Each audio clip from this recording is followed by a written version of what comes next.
Marilyn, did you have a story to tell or a question to ask?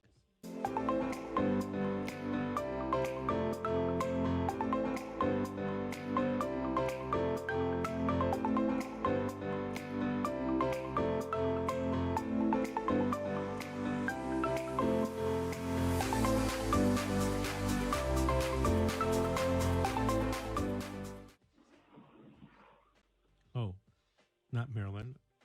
Mariella. Sorry, Mariella. Did you have a story to tell or a question to ask? Yes, I have a story to tell. Go ahead. I'll start off. My husband and I, his name is Dimitri James. We've been married for 15 years. We're not going to use any names, okay? Oh, okay. Okay. So we've been married for 15 years. We set off to start a business for our family. We have 10 children, 8 together. He had a previous marriage and 2 children. So, but the children I'm talking about are our children, and there are 8. My mother-in-law, decided that she would offer to babysit while we went to try to start our business, which would be located in San Diego. We were moving from San Jose. When we left, we took 7 of the children with us, and just left one of our my oldest daughter, with the plan to come back and get her. The way back, car had broke down, so the grandparent and her husband to pick up the other ones till we got the car fixed. When we got to them after getting the car fixed, at that time, my husband, before we got to them, had got sick. He was in the hospital. He almost died, but he's okay. So we got there. I got put in the hospital for a week for pneumonia, and I'm okay, of course, now. And that whole time we were there, their grandmother was starting a process to try to take our children we had set out to do in the beginning. Well, in this time, she was filling out all these paperwork and doing all these things, and she was getting our mail. We had got served some letters of some sort that we never got. By the time we figured out what was going on, the process was so far along that we had never met a caseworker. And when we did meet a caseworker, it was because we were going to see how the children were doing, and the caseworker was there at the same time. Well, the caseworker wore all these things about us, and she had never really interviewed us. And the process kept going, and things were happening, and we had no idea what was happening, is what I'm trying to say. The lawyers through the case advised us that the only thing that we could do that they thought was good was because we have so many children, so that they wouldn't be split up, was to let her have guardianship. So we did so for 6 months. And basically, what I'm trying to say is CPS, I don't think that the case was handled fair. I know for a fact they were negligent. Huh. Hello, Vincent. This is the husband. Well, and in the process of all this happening, we went to pick up our children, and recently we were put in jail and given a felony for taking our children. And we were completely taken aback and lost of what to do. We had tried contacting your office probably sometime when this case was just starting, and but things were moving so fast, we were just kind of lost. And when we came back up north up here to handle this stuff, we've been kind of like, we weren't planning on staying up here, so we've been kind of homeless, moving around, trying to stay up here long enough to get this case, whatever was going on settled. Well, everything was unfounded.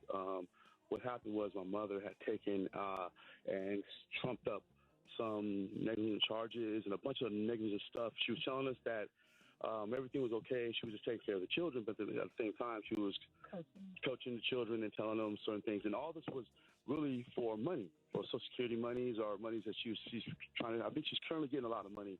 And so recently, we thought we were able to get our children after the 6 months. So we about a month ago, we went and got our children, and when we got the children, we basically within a night we were put in jail and accused of kidnapping our own children and all this kind of stuff here.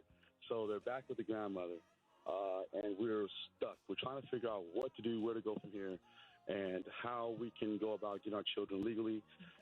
Everything. Yeah, in the process, I mean, I've lost all my business, lost everything. But the most important thing is I'm trying to get our children back. Recently, we have.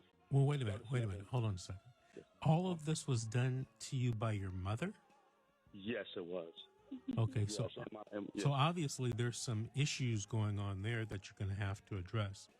There are ways to get your children back legally, but you're going to have to, in my opinion, it's going to be kind of a long process. This didn't happen overnight, and you're not going to fix it overnight. And you're going to have patience to go with the process. I tell people all the time, the wheels of justice turn slowly. People, want action right now, and it's not always that easy. Before May I I ask? Go Sorry. ahead. Go May ahead. I ask, are the children placed with your mother? They are currently, yes.